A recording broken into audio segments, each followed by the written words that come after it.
get your take on how you deal with that and some pointers that you want to share. Yes, it is like a strange time right now, but I feel as though it is what you make it. Life is what you make it, especially in this time that we're in. It's about truly creating a reality for ourselves. So how I try to stay sane in this chaos is turning off the noise, because right now, as you know, the news is feeding us fear. It's feeding us not to tap into our highest self and our inner being. So they don't want us to be powerful beings that we were created and destined to be. So they're trying to drive us into fear. So I think we have to be so mindful of what we watch and what we listen to, because that can control how we maneuver in this life as well. So that's one thing for sure that I would want us to be mindful of, what we indulge ourselves in and what we just take into consideration, because it truly plays such a huge role in our subconscious mind, and it's programming us. Television really tells lies to the vision. It's all fairy tale. It's all made up because it wants to keep us distracted from spending time with ourselves, because we already have all the answers within. So if we understand that we don't need to seek outwardly for anything, we need to tap in, we're going to escape. We're going to understand the matrix that they try to put us in and maneuver it properly. So that's what I would want us to start with, to start this self-care Saturday off. It feels like a spiritual warfare, and it's heavy on each of our spirits, because that's what we truly have to focus on, is the unseen. They want us to be so focused on what we see, when really that's all temporary. So it has to be mandatory that we nourish our spirit, because our body is just a vehicle to get through this journey with, and they try to take us so far away from tapping into our soul and taking care of our soul. They trying to have us just strategically putting money as our power, putting money as our God. And now that is all we care about, is all these materialistic things. In reality, it's like so twisted, because the world praises materialism. The world does not praise that you are a caring mother, a wife, and you are taking care of your character and you have integrity about yourself. They're not going to give you any awards for that. So that's what we have to like really shift the narrative and truly make self-care a top priority in each of our lives, especially as a Black woman, especially as a Black man in this world that we're living in right now, because we are for each other and we have to take care of each other. It's necessary. A little bit, but I'm really just here to also just want to listen to a lot to both of the women up here, because I think both of you are dynamic in the credentials. I was excited to just kind of hear what you all had to say, especially after speaking a few days ago, Tamora and then Tara. I kind of like listened to a few of your podcasts, and I was like, oh, these people are interesting. Like, this is something that I can like learn from and kind of see what's up from here. I'm going to pass it over to you, Tim.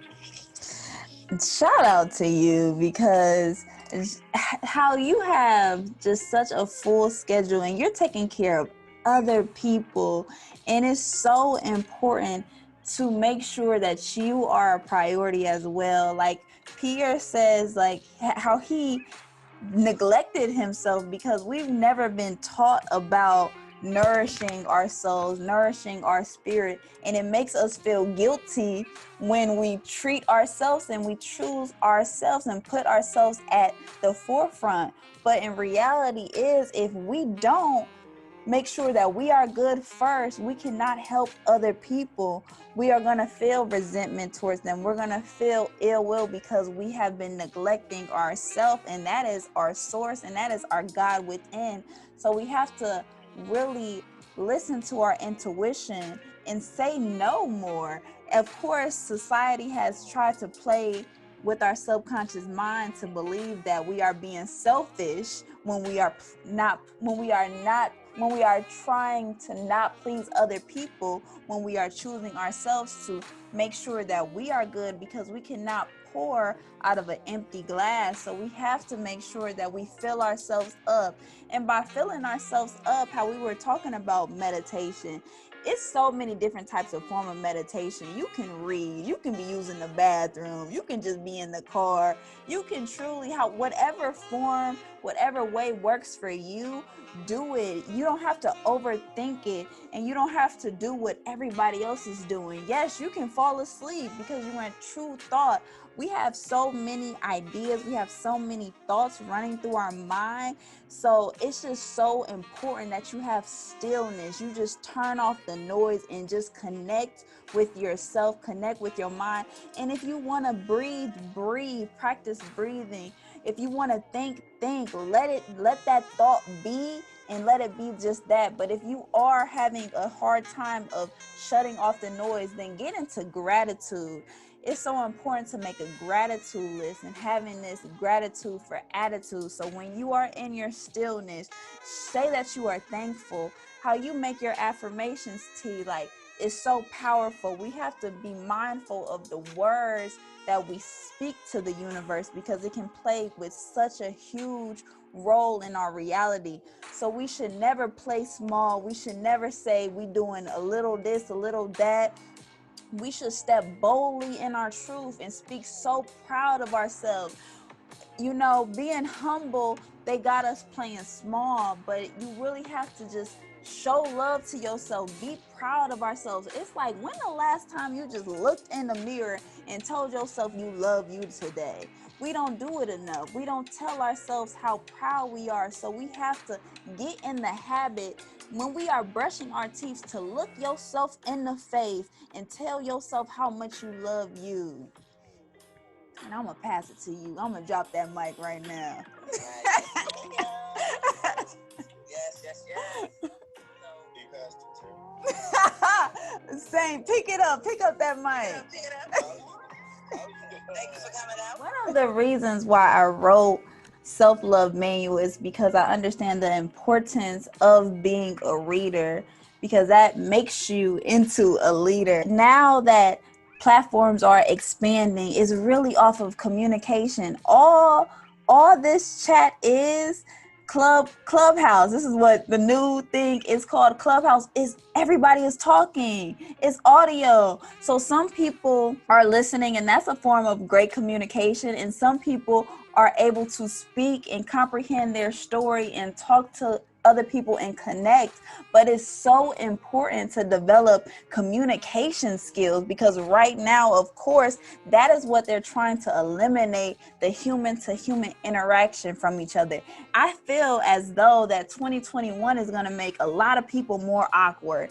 We're spending a lot of time alone, yes, and that is such a beautiful thing. But I just pray that people do not lose the connection that we are intended as humans. Like, I miss hugging people. That's what I am. I'm a smiler. I smile at everybody, but now I gotta cover my smile because we are wearing these masks. I gotta stay 10 feet because that's what the news is telling people. So I would pray that we still keep this human to human interaction of communication. I love that this platform has expanded and is growing, because that's what this life is shifting towards, is a virtual life and having this social interaction with each other. So Self-Love Manual is so important. Just even if you don't like to read, it's so important to just flood your mind with positivity, with podcasts, with audiobooks. It's so many different types of forms, but it's just important to be a learner more than ever. Is to have knowledge of self and know yourself, because once you master yourself, you can master all things, and you will be able to have emotional intelligence in this chaos that we are living in. So you're not going to be easily moved when someone just cuts you off the road, when someone cuts you in Walmart, just different tests that we enter in on a day-to-day basis, because all this life is a big test. And if you don't pass the test, it's going to come in a different form. It's going to come with a different person. So you have to be mindful to pass a test that God presents to you, so you don't have to ever get tested again. We get tested on a day-to-day basis, and it tries to test our emotional intelligence. And I applaud my brothers in here that takes the time to seek a therapist, because it's okay to feel. It's okay to cry as a Black man. We go through too much as just melanated people here. So we have to understand that we are going to feel pain, but we must transcend that into purpose and push that towards purpose, whatever God intends you to do with this pain. And how you're going to know what your purpose is by having the stillness with God and developing such a healthy relationship with God. As well, how you can identify your purpose. What books do you gravitate to? I have all self-help books and spiritual books and self-development books. So I'm gravitated towards upgrading my life mentally, spiritually, and emotionally. That what drives me. If you are more tapped into finances, if you're more tapped into real estate, that is what is leading you and God is pushing you towards. And those are just different signs that you can just tap into your highest self and your highest being here, because we are only here for just such a short time, and you might as well just know who you are. Don't waste any time trying to seek outwardly finding the answers. It's all within. But that is what the media tries to take away from that. It tries to not have this solid relationship with ourselves, and that is the most important relationship, is with ourselves. We have to live with ourselves at the end of the day, so we should not be so mean to ourselves. So that is what a priority we have to shift towards, doing self-care and normalizing that. Go ahead, T. Mark, that is powerful. I just checked out your Twitter, and what gravitated me towards it the most was the bio. It says, "Need nothing and attract everything." And that is just such a profound statement, because we already have everything that we ever need.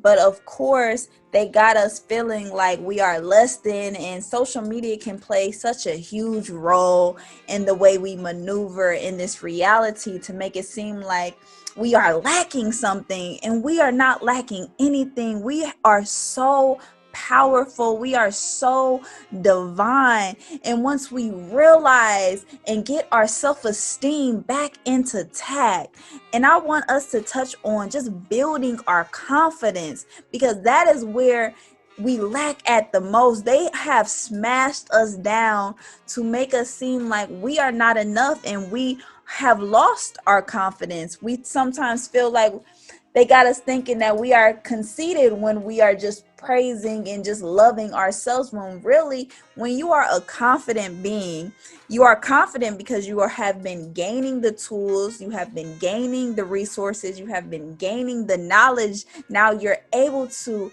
have this honest dialogue about yourself. Now you're able to be transparent about your past, and now you can let go and be free. And we all have a past. We all been through hell, and we are trying to maneuver in this journey. And once we realize this is all of our first rodeo here, we do not know it all. So when we are able to soak up game, when people are giving to us, when we are able to have this honest dialogue, learn from each and every relationship that God has places on us, because this person can either be a blessing or a lesson. So if we handle them with care, the only way we can handle them with care, if we care for ourselves.